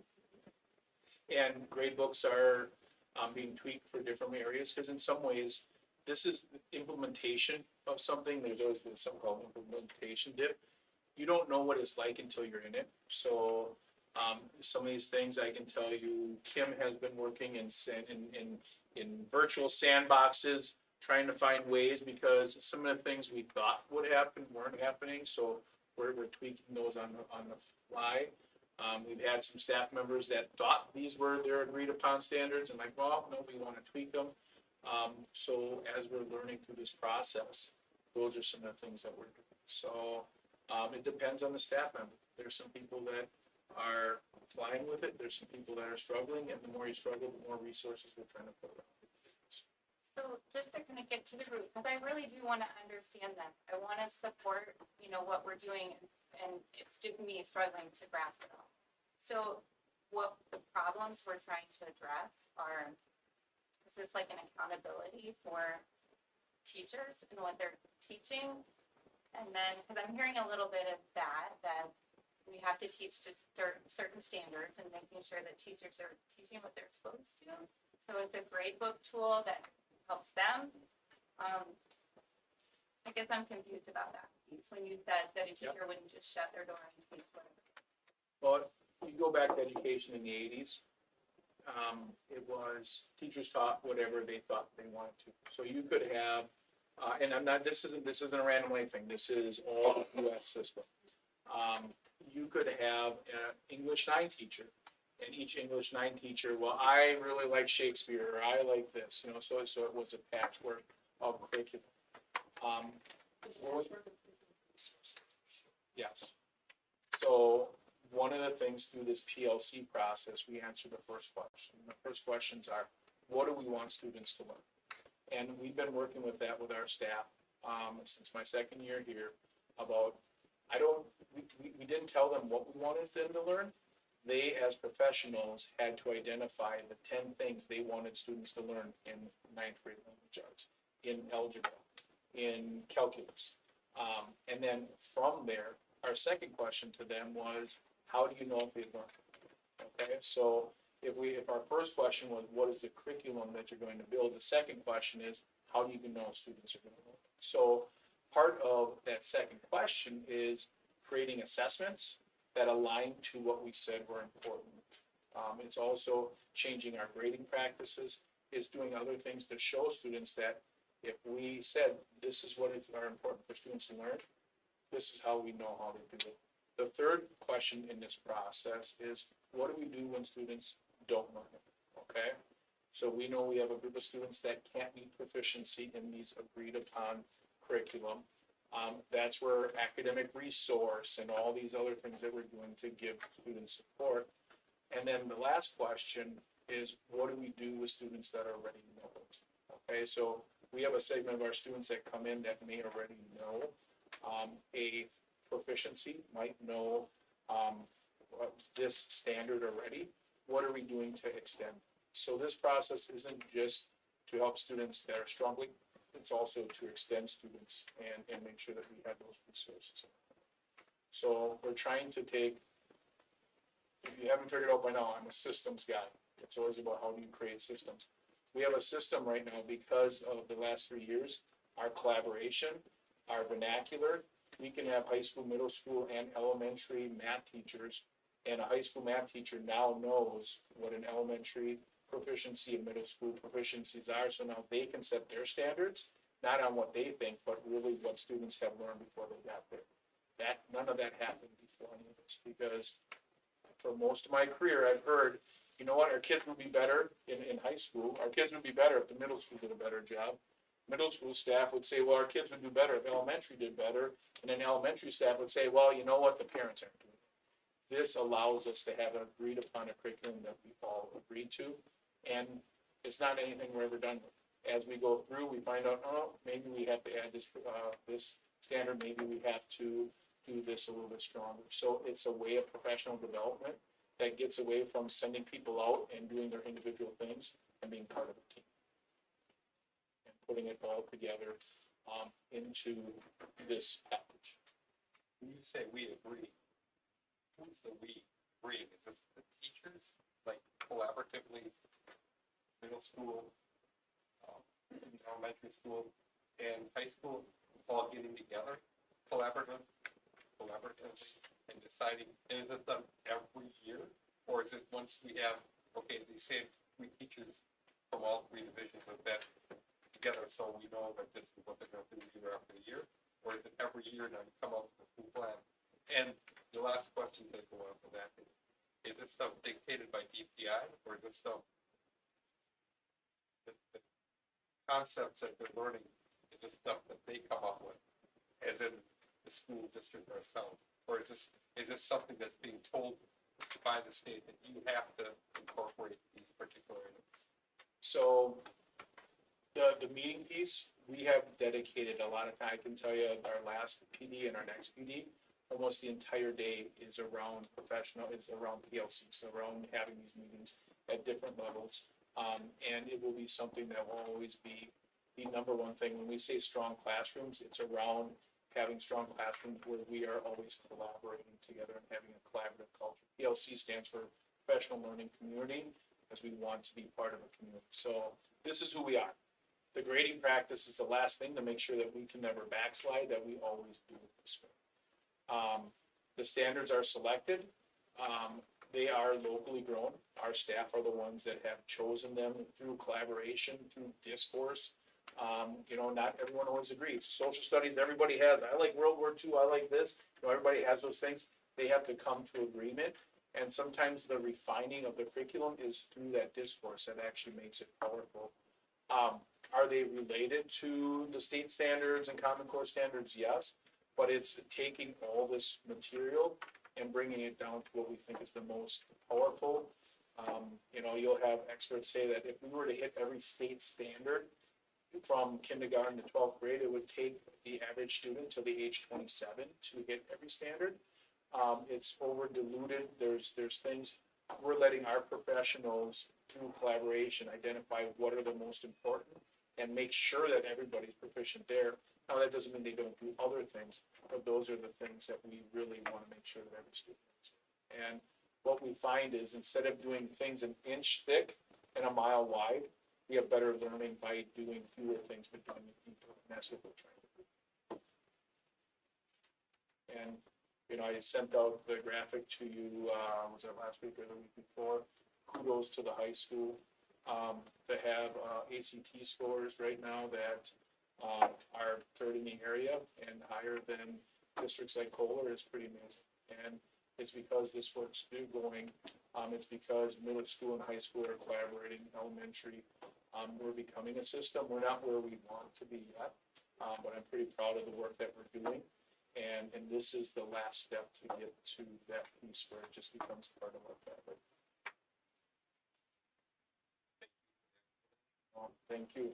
And I've said things like PLCs and guaranteed viable curriculum and all this other stuff, but that's kind of, when we talk about strong classrooms, that is the makeup of a strong classroom, is teachers, because it's about letting our staff work in a collaborative culture. Because if you couldn't communicate, if a high school language arts teacher and a middle school language arts teacher weren't speaking the same language, they couldn't assist each other. Now they can because we put those systems in place. I hear that the PLC, that's really beneficial to the teachers, and I think that benefits our students for those, but they're having those conversations. I guess I'm just really concerned about the implementation this fall, and are there ways to simplify the process, at least initially, so that our teachers, some of them are very overwhelmed, and I think that can affect what's happening in the classroom. Even the messages our students are getting, we have frustration in our house about it. So, I guess I just wanted to express those concerns. I want to understand it more, and most of all, I just want to make sure. I think the weight of this falls on our teachers, and I want to make sure they're getting, the support that they need. We hear you. We're making adjustments, and we're continuing.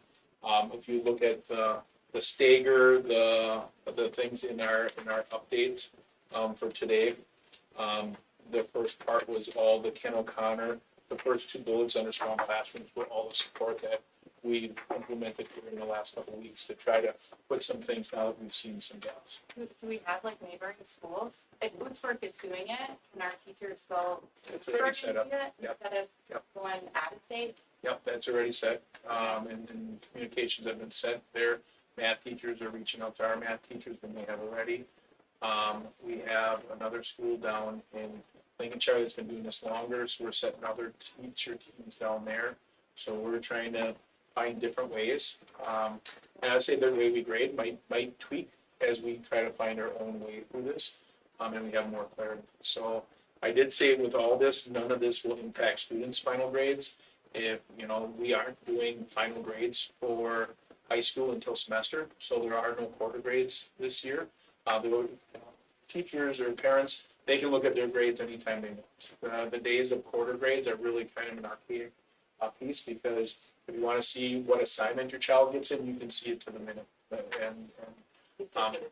If they put it in, But I would say I think our group does a pretty good job of getting this stuff in.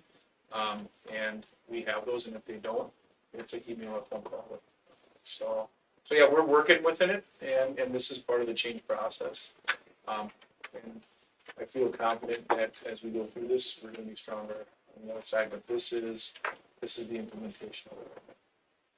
So please have anyone that's reaching out to you to also reach out to us and make sure we're not missing anybody that's venting their frustration in ways that we're not.